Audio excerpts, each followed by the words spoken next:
and we will make sure your questions are answered. So let me introduce Suzanne. Suzanne, as many of you know, is the district chair of Floridians for National Popular Vote and the National Popular Vote chair of the League of Women Voters of Collier County. She's lived in Southwest Florida since 1997, serving as director of Florida operations and financial advisor for an independent wealth management firm until her retirement in 2016. Before moving to Florida, she worked as an attorney for 16 years in New Jersey. She has become our expert in national popular vote, and we are so thankful for your help. All right, Great. go ahead. All right. I am pleased to be talking to all of you. I don't know. I think some of you may have heard. Uh, how many of you have heard any presentation on the national popular vote? It's been years. Okay. All right. Good. Yeah. Because uh, I try to go through this pretty expeditiously, but I do want to make sure everybody's at the same level, and things have changed some. So let me share my PowerPoint. See if I can get this here.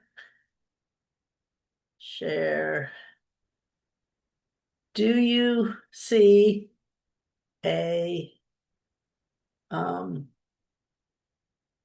what do you call it? A slide that says national popular vote. We And do. Yep. okay, so that's what we're going to be talking about. I'm going to try to help you decipher the national popular vote because there are some complexities.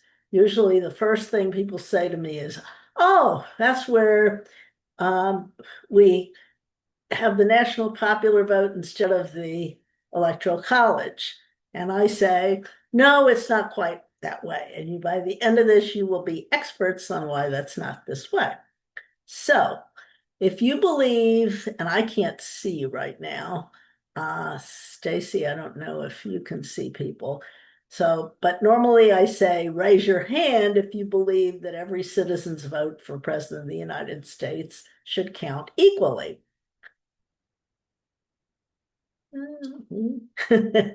Okay, I can't see everyone, but I'm going to assume that most of you do. So, what will the national popular vote do, first of all? It will guarantee the presidency to the candidate for president who receives the most votes throughout all 50 states and the District of Columbia.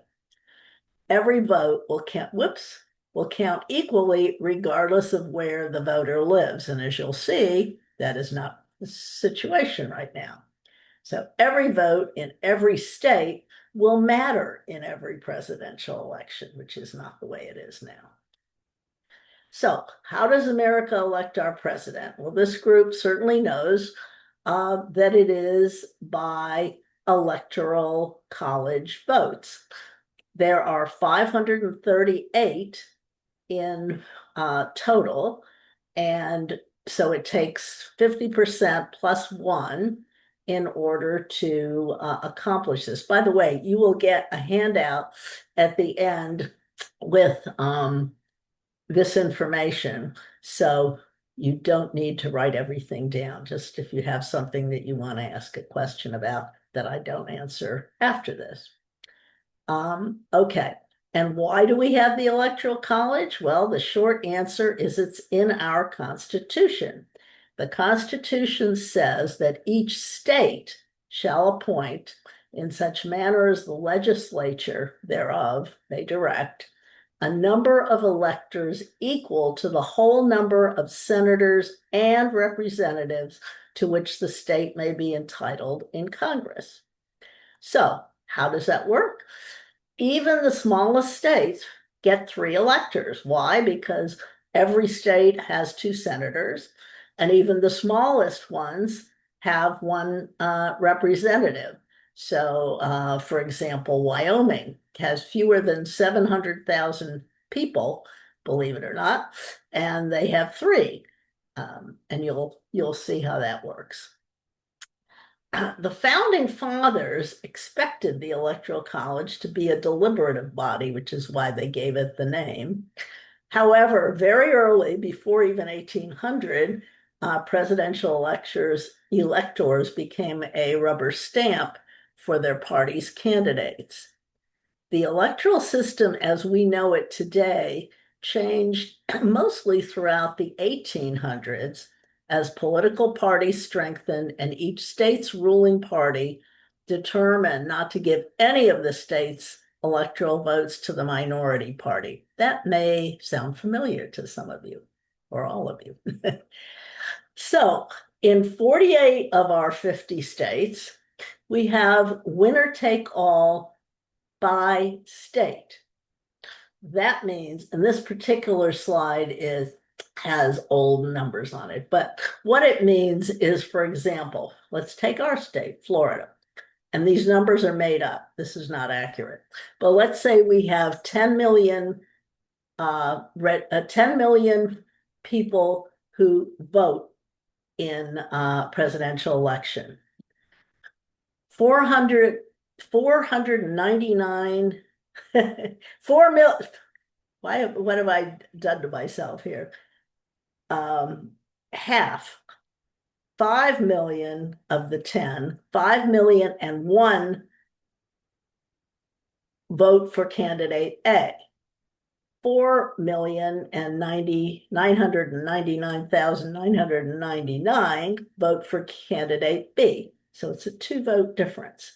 All of the state's electors by Florida and all 48 of these states go to candidate A. So all the people who voted for the second candidate, candidate B, their votes don't count because their state went the other way. And that really is the reality.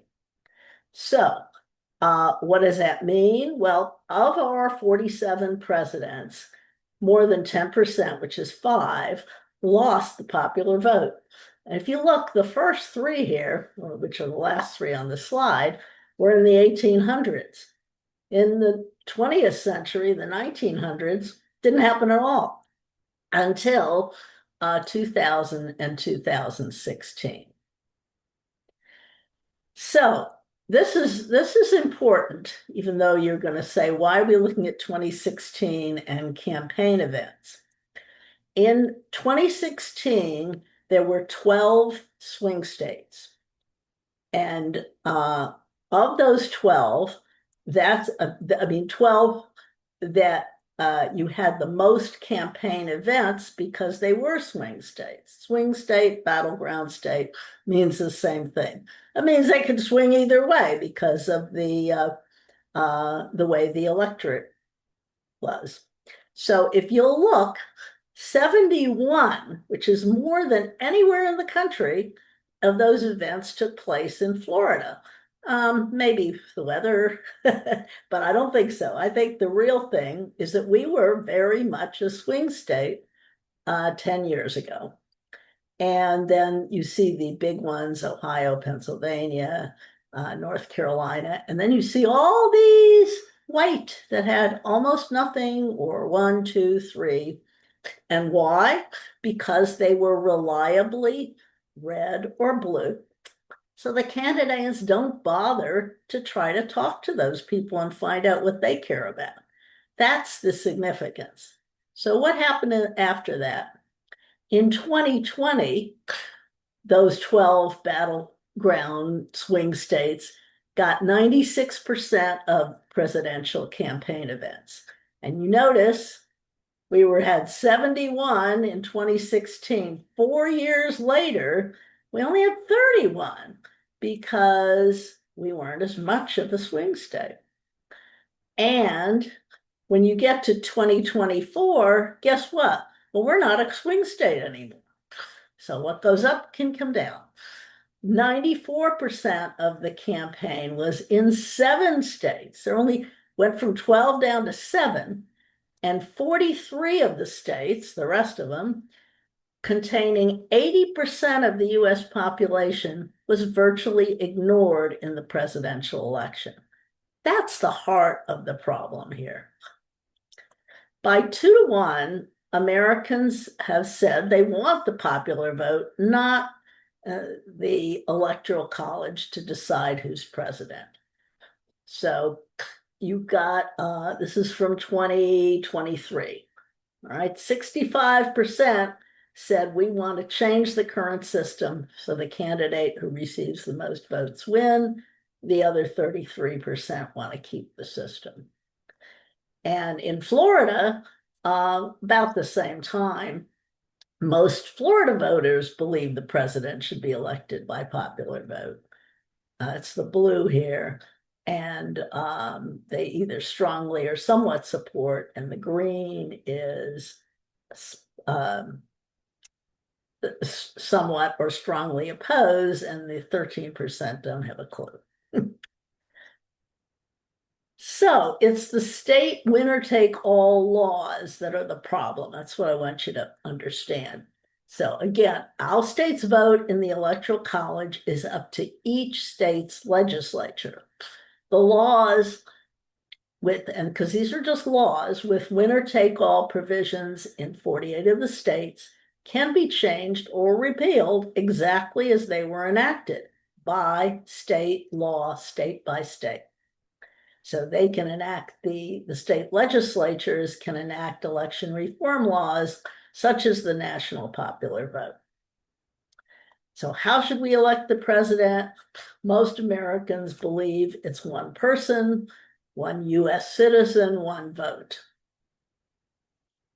We're not really red and blue, we're purple.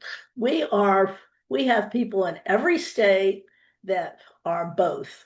And right now, in all except the swing states, they have the minority has no power. In California, I say no power, no real power to elect the president. California, Republicans don't have a voice. In Texas, the Democrats have virtually no voice. Okay, so the national popular vote, I called it a law, and it is a law, but it's more than that. It's an interstate compact. So what does that mean?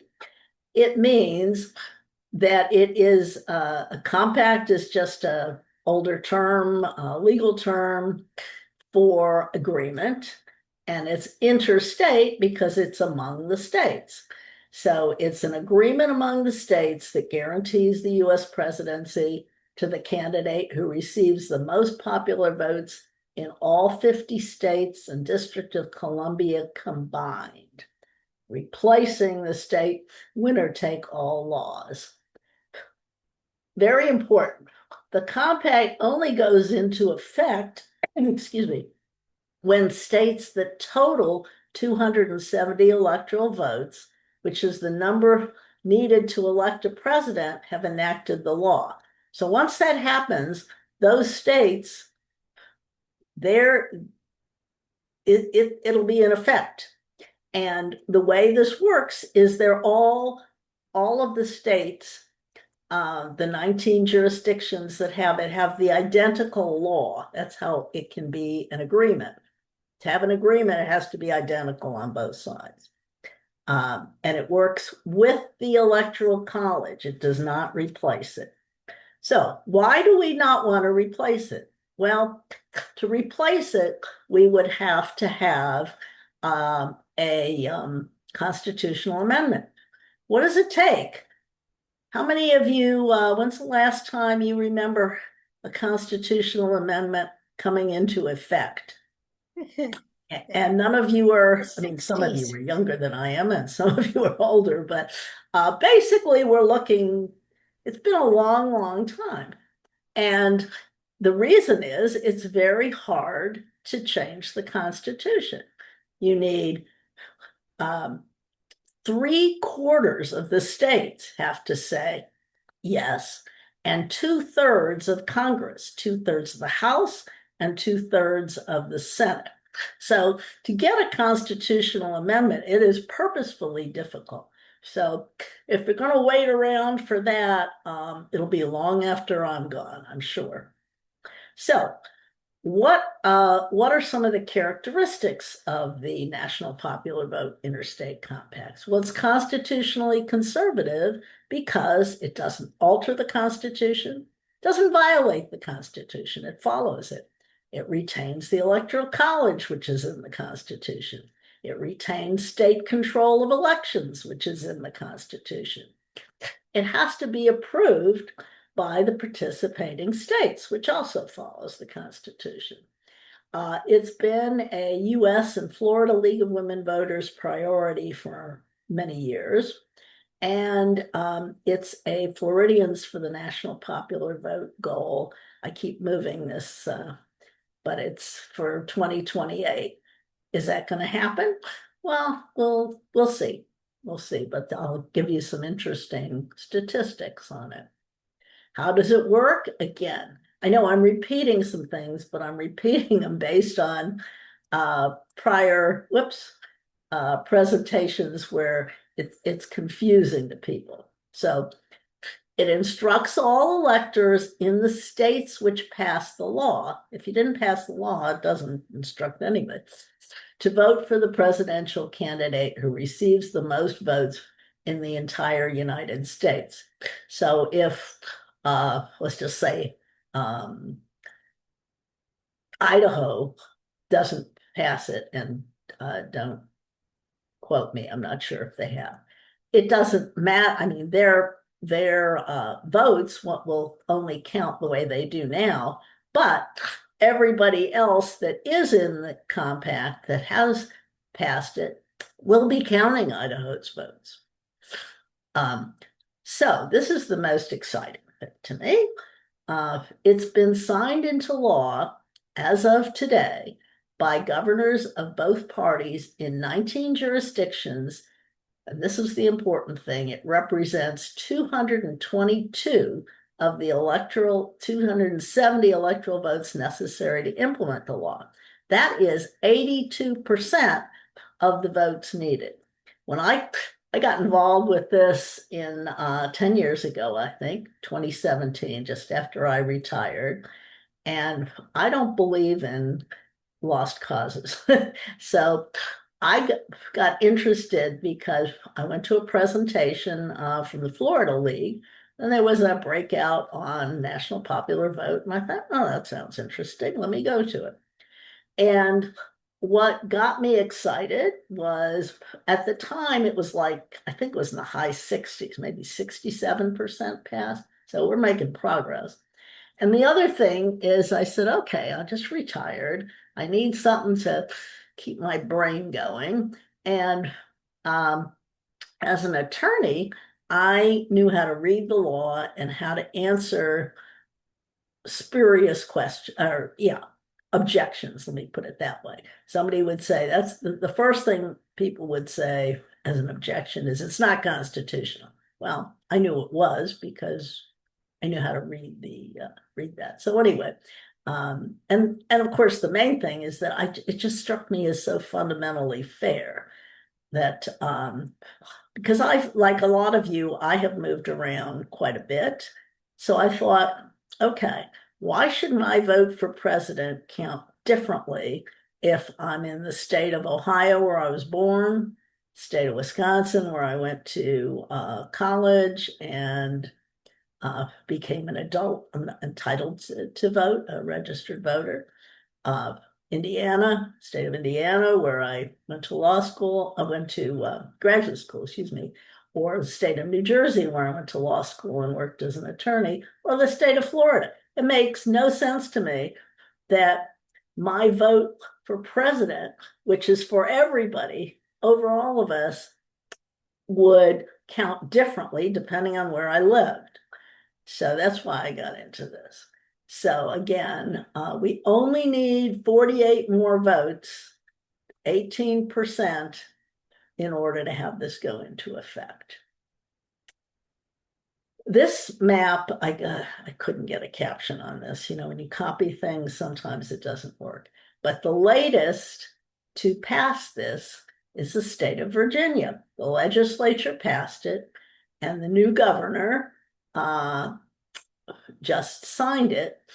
And so that is what brought it to the 222 votes. So at least some of you are registered to vote in Florida or Florida residents. And we are very unfairly treated in terms of this winner take all system under the current system. Why? Well, look at Florida. We're sitting here, nice big state, got a big population as of 2024. It's up to over 23 million. We get 30 electoral votes. That went up with the last census by one. And so we get 30. Then we have here 9 little states, nice states. I have nothing against any of them, but they are little in the sense, some of them geographically, but the real thing is population. That's what we're talking about with the Electoral College. They have 8.4 million. So not much more than a third. And they also get 30 electoral votes. So as a state, we are losing out on this system. What's the status in Florida now? Well, we had session bills filed in this Florida legislature, the regular session, which ended recently, and the special sessions could go on at infinitum, I guess. I don't know if there's a end date, but our governor seems determined to keep pushing this. So we had them, and they've been filed every year since 2017. And one senator did it as early as 2011. We've had other co-sponsors of the bills. No Florida Republican legislators have chosen to co-sponsor at this point. In other states, well, Virginia just passed, as I said. People are usually interested, what are the next states likely to pass? Well, Michigan, maybe, Pennsylvania, Wisconsin, and the number after is how many electoral votes they have. Georgia, New Hampshire, Arizona, Nevada, Alaska, they all have different processes to accomplish this, some of which are lengthy, but those are possible, likely. Okay, so let's look at some myths and misconceptions. There is, I'll share with you, and then you'll have it on hard copy. Nationalpopularvote.com is an amazing resource. It not only explains and has different videos and so on, but it also goes through a myriad of myths and misconceptions about the national popular vote. What I have done is taken 7 that I think are maybe the most important, at least I think they are, and we're going to look at each one. So one of the myths is that only a constitutional amendment can change how we elect the president. It's not, and we're going to go through. We have a slide on that, on each one of these. Requiring congressional approval, it does not, and I'll explain why. Big cities controlling the election, that will not happen, I'll explain why. Small states losing advantage, they don't really have an advantage. They have a superficial one, but not one that really helps them. The Democrats only doing this because of 2016. And again, we'll go through this. Founding fathers created the system because it was the most fair. We shouldn't change it. Well, that's not accurate. And that a state could leave the compact in the middle of an election, causing chaos, and that's not accurate. So let's go quickly through each one. It is constitutional, as I showed you. The Constitution says that the state legislature makes this determination. They decide how to apportion their state's electoral votes. And the Supreme Court, in a prior decision, has termed that decision-making power plenary, which means absolute, which means it's only in the states. It's a state-by-state decision that does not require a constitutional amendment, is what that means. How about congressional consent? Well, congressional consent is only necessary for interstate compacts that encroach upon or interfere with the supremacy of the United States. Another Supreme Court case. So the choice of appointing presidential electors, as we saw, is exclusive and plenary state power. So there isn't any encroachment on federal authority because there is no federal authority. And up until recent Supreme Court decisions, I probably felt a little better about this, but they like to contradict.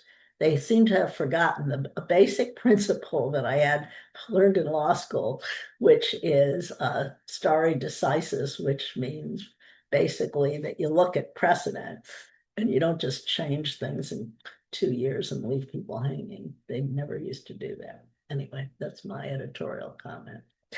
How about partisan motives? Well, the movement, National Popular Vote movement, started in 2006. Maryland was the first state to join the next year. Both red and blue states have enacted the National Popular Vote, and many prominent Republicans and Democrats have signed on to it. It really isn't, let me put it this way, should not be a left or right issue. It's an American issue and a fairness issue. Partisan results, well, nationwide, the voting for president is not really advantageous to either party. Politically, the US is roughly evenly divided. Of course, these days, a lot of people have signed up as no party affiliation, independent. But there are parties called independent, so we don't use that. And that's not the term. In Florida, it's no party affiliation.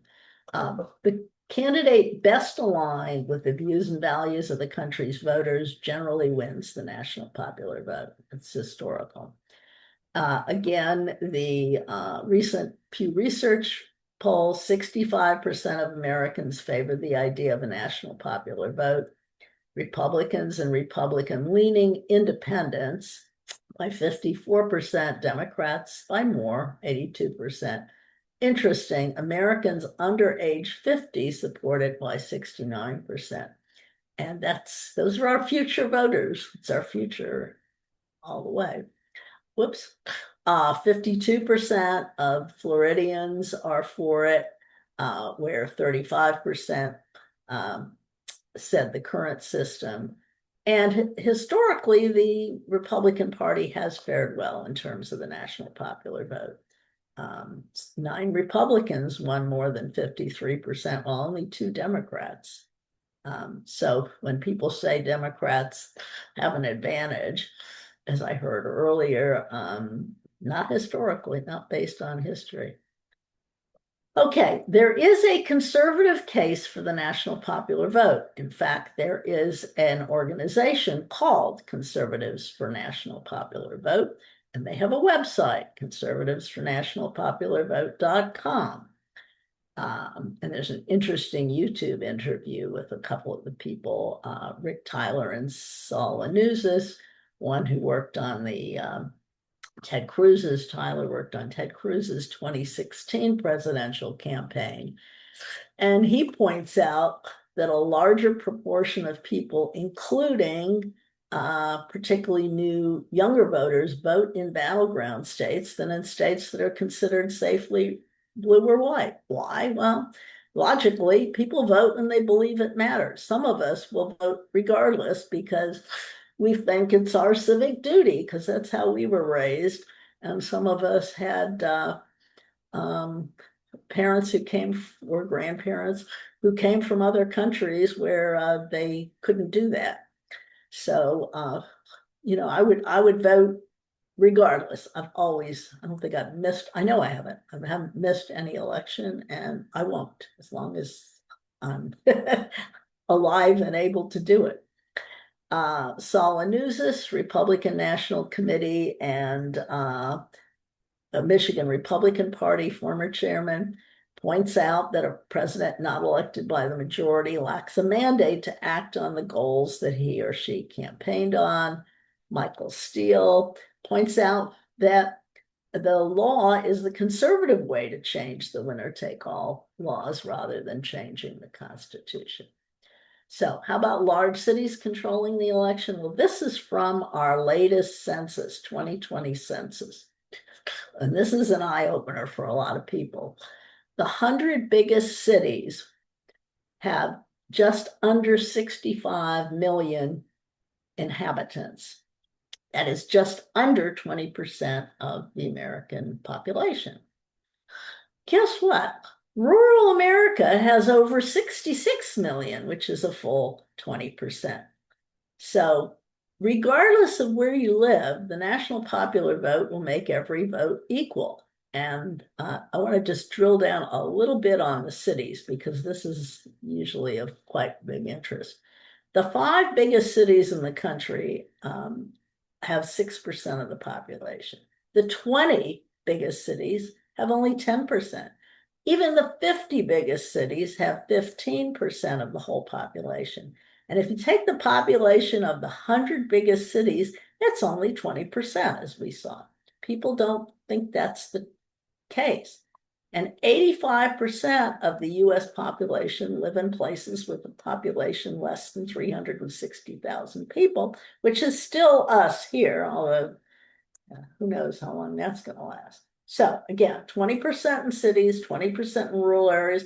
The remainder are really in suburbs and small towns. How about small states benefiting from the current system? Well, they really are disadvantaged because the federal resources are going to the swing states.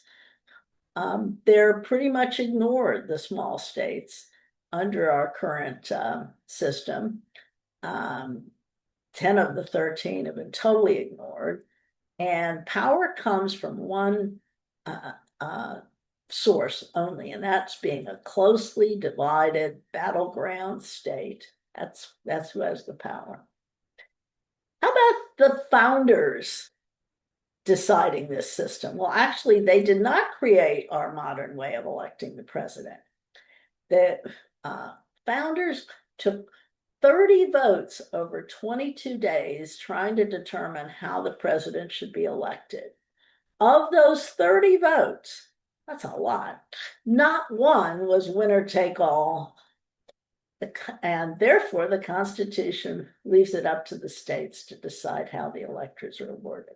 I like this photo, which shows you have all these white men, and it's hot, and they have closed the windows, I think because they want to do their business in private, and they don't want eavesdroppers, and they couldn't decide. And so frankly, they punted. They said, let's just leave it up to the states to figure it out, because they couldn't decide.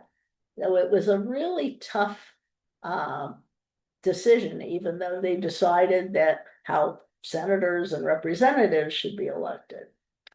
So what about chaos coming from withdrawal from the compact? Well, by the compact, by the law's terms, the states can't withdraw between July 20 of a presidential election year, which is basically before the, and the inauguration on January 20th of the following year. So they can't just make a late decision based on the results. And there's a clause in the US Constitution, the impairments clause, which enforces this. League of Women Voters, again, I just said that, they supported the abolition of the Electoral College from 1970, but those of us who are around remember there was another constitutional amendment which was proposed around then, and having to do with women, and it never got anywhere. So again, the US League has been persuaded that the national popular vote is an acceptable way to achieve the goal of a direct popular vote for election of the president. They still say until the abolition of the Electoral College is accomplished, but in my opinion, that'll happen when pigs fly, although maybe they are flying. So the organization, besides our league, the state league created the Floridians for National Popular Vote as a separate entity in 2018 because they were so many other issues that the state and national were focused on, and they thought that we needed a separate organization. But we are partners with the League of Women Voters of Florida, National Popular Vote Inc., Common Cause, Make Every Vote Matter. I couldn't find that organization, but this time. And as I said, conservatives for the National Popular Vote. So we have a steering committee of about 10 people, 20 district chairs throughout Florida, which I'm one, a bunch of team members, volunteers, and a mailing list. And if you're not on it, you should get on it if you want to get updates. So what can you do? Well, you can go on this website, send an email to your legislatures if you care, sign up to receive the newsletter at least so you keep updated, get involved, become a member, schedule a speaker. I'm available locally. I've also done these Zoom calls around the state for the state organization. But regardless, if you have friends in a different area or if you want it somewhere else, there are always people that are willing to do it. And tell your friends, talk about it, family and friends. And these are the websites. Again, you will get that. So I am happy. I guess I went a little long. We I'm do happy have a number of interesting questions. Thank you so much, Suzanne. Okay, sure. And I will stay and answer every question. Right. Should I So just get rid of this screen then? Okay, great Since you will have all of that. questions. Okay, so now So the first question is a really good one. Do any states have their electoral college vote rules in their state constitutions rather than by statute? That's a good question, and unfortunately, I don't know the answer to that, but let me make a note. Because that is a good question. I'm not aware. Okay. Let me find a bigger piece of evidence. Because this group is gonna, okay. Any states? Because it may be they have it in their constitution. That was the thought, Wendy, right? Yes, I mean that would make it harder for Of course. state to change from their current practice. Yeah. I mean, you kept referring to two states, well, to 48 states that have the winner take all, and that's because two split between their districts. Yeah, right? I didn't think it was worth spending our time, right. But yes. Right. But is that by statute or? Yeah, it's different. It's different.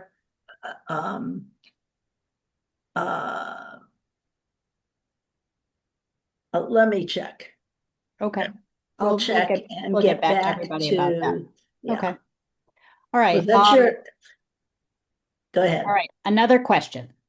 Who determines the official national popular vote, and how would recounts be handled if it's really close? Well, recounts would be the same way they are now. It's still state by state. Okay. The difference is there's no difference in administration. The only difference is that you're totaling up the same number, but you're applying it differently. Instead of applying it just to your state, you're applying it to the whole country. And what was the other part of that question? So who determines the official national popular vote? Well, what body, what government body? What government body is the official one to declare it? I don't believe there's a government body. It would just be the total of everybody would the total of the same states. It's the same state bodies that would add it up. But let me You but guys, somebody would add all of it couple up. questions. Yeah. So the reporting mechanism Right. is really okay. All right, another question. How is a voting citizen determined? The same way it is now. This doesn't change that. Yep, okay. Um, how hard will it be to get to that 18%? The 82% is great, but how do we get the last? Well, you saw the same way. Yeah. It's a slow process. It took, I think, 6 years to get New York to pass it. It has been one of the things that my group is doing, and that all the league and other groups that are proponents of the national popular vote, is one is publicity, no, informing the public, which is what I'm doing.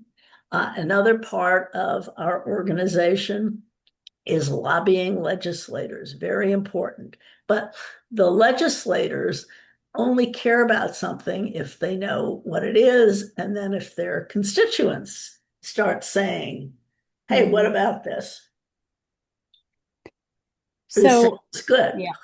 So it's a combination, and there are a lot of, I know in Florida, there are people in the Floridians for the national popular vote that are very actively working with legislators. And the legislators who are co-sponsoring have like lunch and learns for their fellow legislatures on this topic, and different ones do it on other topics they're interested in. So you went from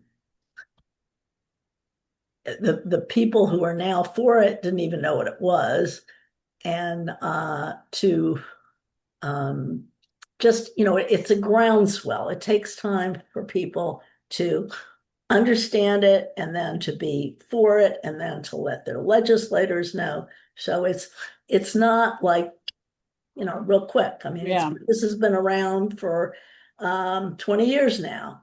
20 years. Yeah, Wow. but I would say that, as I said, I got involved about 9 years ago, and it wasn't more than around 67%. So I'd say we're making progress. Okay. So, how did the winner take all get started historically? That wasn't in the original plan to be they didn't define it. So, how did that get Right. started? Do you Well, I know? don't know which state started it, if that's your question. I mean, what the But historical context was. Do you know? I don't know the details. I know that it was probably, it was just a state started it, and then the other states was, oh, we don't, this sounds great. We're going to be able to control everything that happens in our state. And there was increasing partisanship. One of the things that several of the founders wrote on was they really were afraid of what they called factions, which is what we know as political parties. They thought that could destroy the whole the whole thing, and who knows. It seems increasingly scary that it might, but that just happened. Somebody said, "Hey, we can control this," and then everybody else wants to get on the bandwagon because they don't want to be left behind. But I don't know which. I'm How sure it started. it's probably available. You guys are tough. Are there some specific strategies to convince, obviously we need to convince Republican legislators to increase support for NPV, because you've said that it was recommended by two Democrats, but it didn't go anywhere, right? Every year, the same. Well, I wouldn't say it didn't go anywhere. I would say it didn't get out of a committee. It Okay. got assigned to committees. It did. Every Okay. year, That's good. has Yeah. been, since 2016, every year in Florida, it's been proposed, Mhm. which is a start. But there are, of the laws that pass, I don't remember the statistics, but it's a tiny, tiny proportion of what is proposed. Every one of the legislators has a limited number of laws that they can propose. Right. And then you have to have and then they're assigned, to committee, and there have to be enough people to vote it out of committee, and that hasn't Right. happened Has to yet. be important in their mind. Um, One question is, are there some other strategies that could be possible, like states agreeing to apportion votes instead of winner take all, just as an alternative to the national popular vote? Well, yeah, but you want to start from zero when we've got 82% of the people already agreeing, 80% Good of the point. votes. I wouldn't Yep, do that. that's a good point. This has really, to change the basic system, and to be 82% of the way there in 20 years, I think is major. There are obstacles. There's no question, but it's a slow progress. It's like learning anything. It's like raising a child. It is. It doesn't just happen like that. So, So if this is adopted by the required number of states, we'd have the number we need to implement it, right? By correct. law? Okay. It needs By the 270 electoral votes. exactly. So So if you got then, you got because Pennsylvania, for instance, you'd have it, right? Because that has let's see. 19, has 19. And we only Um, need 18, right? no, we need 18%. We need 48 Oh, votes. 48. Yeah, 48. yeah, 48 votes. Got it. yeah, yeah. It's 18%. 82% of the 270 or the Got it. 222. Yeah. Would But be that's nice all if that's we needed. got down to the last one, but not yet. Yep. This was a question about how the Electoral College was created in the first place. Do you know whether there was a historical context, something familiar to other governments, British governments or whatever? I don't think there's any other country in the world that has a system like ours. I think Hmm. they're trying to compromise. You got to remember that you had these 13 colonies. They were very different sizes and had very different interests. And several were slave owning, which is why you have that 3/5 of a person. They wanted credit for people who they weren't going to let Hmm. vote, Mhm. is what it amounted to. So you had lots of compromises. And that was one that at the time, I think it was viewed that it would give the smaller states uh, more of an Equal say. equal Mhm. chance because it was based on their representation in Congress, and everybody had 2 senators. Got it. Anybody else have any other questions? I will get back to Stacy, you have the list of Right, people. we've got the list, so So we can I will email see back to whether everybody. any of the states have it in their constitution, how they apportion the votes. And And then I think you were going to put the PowerPoint in the chat so everybody could. no, Or I sent the handouts of, which is a PDF to of everyone who has signed up. yeah. Okay, And because I remember getting it. I got it. yeah, and if somebody else wants it, they I have it, you have it, Great. Patricia has it. Ready, I'm happy to take questions. I'm glad for these questions because I did have one additional question, sure, and that is about those population figures you cited, but 20% rural, 20% that was major all from city. the 2020 census. And is that is residents rather than citizens? Is that Correct. That's okay? that's how That's the population so far, that's how it's right. supposed to Which be. which is which is how the representatives are apportioned. Exactly. Not by voters, but by actually not even by citizens. It's by Right. people, by Yeah. residents, as you said. Yeah. Yeah. Yeah. Okay. Anything else? I mean, we're a small enough group if somebody has more questions, but I guess we're not quite at 2 hours, but I mean 1 hour. If it seems like two, I'm sorry. Suzanne, thank you so very much, Sure, though, you're for all very the work you've welcome. done to be up on this. And it is such an interesting topic. I know there's a group called Wise Women who would probably really appreciate Well, your, you know, let me, if you presentation. know them, Yeah, I and do. you, because most of the talks that I've given outside of the league have been because somebody heard me give it somewhere else. Right. And so then I get referred and I do them. I'm happy to do them either by Zoom or in Okay. person. I Yeah. recently went to the Pelican Marsh Community Center because a woman who lives there had heard me at a group called, very interesting group called Like-Minded Ladies, who meet monthly at Seasons 52, Oh, Republicans and Democrats, and that came from somebody who heard me at, great. Democratic Club who heard me from, and I think it's one or two of our members here. So that's how, um, that's really how the whole thing works. It's passing things on Great. to people who, I suspect a lot of the legislators don't even know all the details about how it well, works. they don't. And even some of the people that are for it don't understand exactly how it, they'll say the same thing. The most common, as I said, oh, this is instead of the electoral college. And I said, well, not exactly, but it does change the system. So it's confusing. Tina, looks like you have a question. You want to unmute? Tina? Yeah, you're muted. Okay. All right. I'm just thinking of what we could do for voter services. And we've often done like letter writing in some of our meetings, maybe develop a postcard, have people call and email right before, when you determine it's the best time to do this, Suzanne. So we can help raise awareness with some legislators.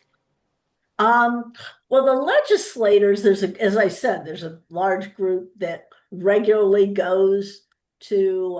they go to the legislators in Tallahassee.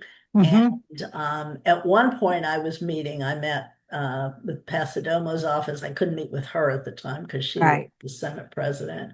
And I met with my local representative. Um, but so they're getting it from part of our group.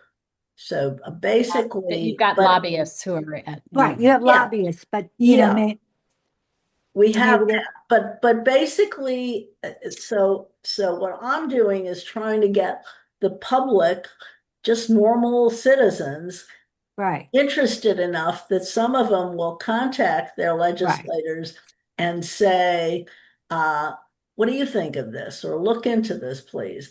And because ultimately, the only thing, well, may sound cynical, but the only thing they care about is votes. And if they think that you care enough to Mhm. vote for, yeah, to support something. What they do, it's very interesting. I was a delegate to the White House Conference of Small Business in 1995 from New Jersey. And what I learned was it's not like people say, oh, I don't want to bother to call my legislator or send an email or that because they're not going to pay attention.